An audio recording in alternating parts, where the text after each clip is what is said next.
as the head coach? I'm not an assistant coach. That's not me. I'm a head. I'm not, because I know who I am. I know what I am, and I don't settle for mediocrity whatsoever. I don't have any desire, ambition to coach in the NFL. I have a problem with men getting a check and not doing their jobs. I have a problem with that. Like, I would be too tough as a coach in the NFL. I'm old school. You're going to do it. You're going to do it this way. We're going to work out butt off. We're going to be a team. Only thing that's going to be individual about you is the way you play. So I'm a little different. I'm cut a little different. But I love it. I love Jerry Jones. I tremendously love that whole family. And, they're a step away all the time. So there you go. One step away. Doesn't like being a coach in the NFL because he's a little bit too old school. Doesn't feel like they could handle some of that criticism that he would dish out there. Deion Sanders. Sensitive thugs need hugs, as my man Fred Smoot has said. I mean, there's a lot of personalities that you have to deal with, and from what I can gather, it's way more intense now dealing with pro athletes. I mean, I don't know. I have dealt with a lot of young people I've mentored. I told you I officially retired. I'm retired from it. And I'm retired in terms of bringing kids into my home and stuff like that. I'm done. But I've done it for so long, and I watched the evolution of how these kids are, man. They're like, they've turned into zombies. They're like emotionally unstable zombies. Mm-hmm. That's what they are these days. And they're driven by AI, artificial intelligence. And they don't know how to that's communicate this generation one-on-one of pros, in the real this world. generation of athletes. It's so weird. You can see guys, you can know guys that come from good homes that are AI zombies because their parents were good parents, probably two-parent home, and allowed them to be raised by YouTube, social media, mobile devices. They were raised and influenced by them. Mm-hmm. You can tell the cats that come from single-parent homes and are literally with no father figure or mother figure, whichever one it may be, and they're influenced by the same exact things. They're all influenced by the same exact things, the same exact music and videos and stuff. They're influenced by the same exact things, but have different upbringings, and you can tell what type of zombie they are. This new generation, they're zombies. Mm-hmm. And so if you're going to coach a zombie that's getting a paycheck and oftentimes more than you, some of these players are making more than you as a coach.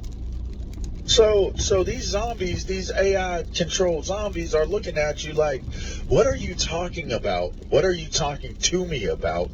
And why? Why are you talking to me? Get out of my face. It does. And that's what I've seen in terms of the evolution. It's like here, they'll be looking at you like they're listening, but they're not. They're not. They're not. I'm telling you. And it's at the high school level. He's saying pros, and I would say the only reason why you say that at pros is because that's the level where they're actually really everyone's getting paid. You're a professional. But it's at the high school level. Hell, it's at the peewee level. I'm playing this position. No, you're not. Yes, I am. Spoiled. It's like so many agendas and so much disconnect from reality with how these youngsters are these days. I'll say it's a tad bit disturbing. When he makes the comment and he compares the two obviously, I don't want to say two different sports, same sport but different level, coaching in the NFL and coaching in college. It does feel like two different worlds. And what I find interesting about it is if a coach either doesn't make the jump to the NFL but is a successful college coach, or he makes the jump from college to the NFL but maybe he isn't as successful as he is in college, they're almost diminished. Like, yeah, but you didn't do it at the NFL. Yeah, but you couldn't get done there. It's almost like a knock on their resume. When Deion Sanders is telling you, look, I played at the highest level in the NFL. I'm coaching Division I college football. I've had success coaching college football. I'm telling you, I'm not interested in it. Because it's another world, and just the ability. And he's right. Yeah, and so that's why it's. Right. You can threaten guys in college. That's the difference. It feels like, and it almost feels like you're sort of knocked if you can't do it in the NFL. When in the NFL, maybe you just don't have the ability to, because maybe it's more difficult to tell a guy who's making $15 million a year, no, you're going to be here at this time. We're practicing this hard. No, I'm not. Like I'm just not doing it. Like it's a whole different job, it feels like. And I think his approach is, man, I want to be able to actually coach players, not manage personalities. And he feels like he's got to do that at the NFL level more so than college. That's an interesting discussion. Would Deion Sanders be a good coach in the NFL? You've already seen how, when he went out to Colorado, how a lot of the players are just like, I'm out of here. They don't want to be told what to do. This is where life is just different. I had an interesting discussion with the gentleman, old school gentleman, about the difference of when we grew up versus now. And I hate to say that, we created these monsters along with social media of kids having everything. When I grew up, believe me, my parents did not have a lot of money. My dad was a mailman. My mom was a custodian. And we never lacked for things that we needed. They got me to JMU and things like that. But we didn't necessarily have every single new bell and whistle and stuff. We had to go out and get a job. We didn't... my first time, let me give you this one. The first time I ate out was when I got a job at McDonald's at 16. Yeah, because we didn't do those things, and we didn't necessarily be given everything. We had to earn it. And to me, that sets up values of understanding that you get out what you put in. Now, a lot of these kids, they've got literally everything, and I mean everything, handed to them without having to earn it and understand the value of money. And, and I'm not trying to belittle people and things, but when you get everything that you want and you never have to earn it, you never appreciate what you have. That's why this red brick house that I'm going down to work on, I have sweated. I have busted ass. I have bled fixing this place. And it means so much because when I look at it, I can see where it was. I can see the fruits of the labors that I put into it. And that drives me.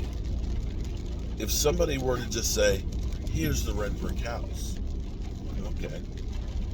Big deal.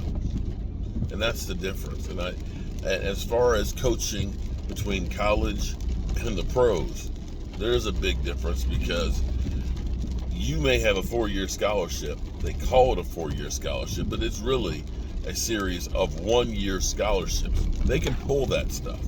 They own your ass. You're going to do what they say to do, or you're going to be gone.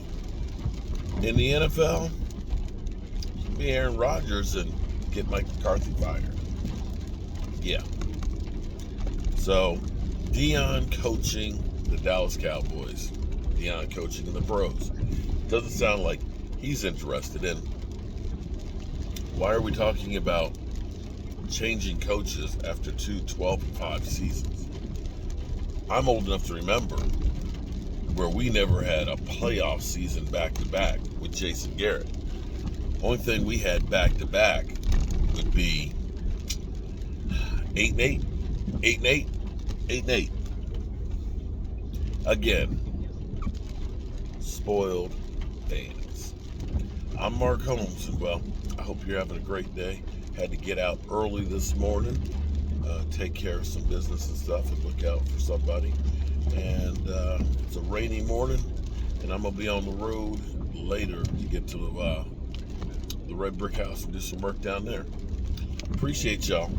Peace.